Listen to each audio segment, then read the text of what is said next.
1880 সালে ইংল্যান্ডে sir Francis gold আবিষ্কার করেন পৃথিবীতে এমন কোনো ব্যক্তি পাওয়া যাবে না যার আঙুলে ছাপ অন্য কোনো ব্যক্তির সাথে হুবহু মিলে যাবে। তখন থেকেই দুষ্কৃতকারীদের শনাক্ত করার ক্ষেত্রে আঙুলের ছাপ বৈজ্ঞানিক প্রক্রিয়া হিসেবে সমাদৃত হয়ে আসছে। এ বিষয়ে মহান আল্লাহ তাআলা পবিত্র কুরআনে বলেছেন, মানুষ কি মনে করে যে আমি তার অস্থিসমূহ একে অন্যের সাথে একত্রিত করব?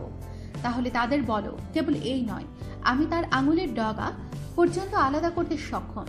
আর এ কারণেই বিভিন্ন দেশ যেমন রাশিয়া তার দেশের সকল নাগরিকের আঙুলের ছাপ সংরক্ষণ করে থাকে। দুই ব্যক্তির আঙুলের ছাপের পার্থক্য এতই আপেক্ষিক ও সূক্ষ্ম যে কেবল অভিজ্ঞ ব্যক্তি উপযুক্ত যন্ত্রপাতির মাধ্যমে তা শনাক্ত করতে পারে। এটি কোরআন মাজিদের অপর এক মুজিজা যে এই বাস্তবতার বর্ণনা দিয়েছে মানুষ তার ধারণা করার বহু আগে। আমাদের সাথেই থাকুন, সাবস্ক্রাইব করুন।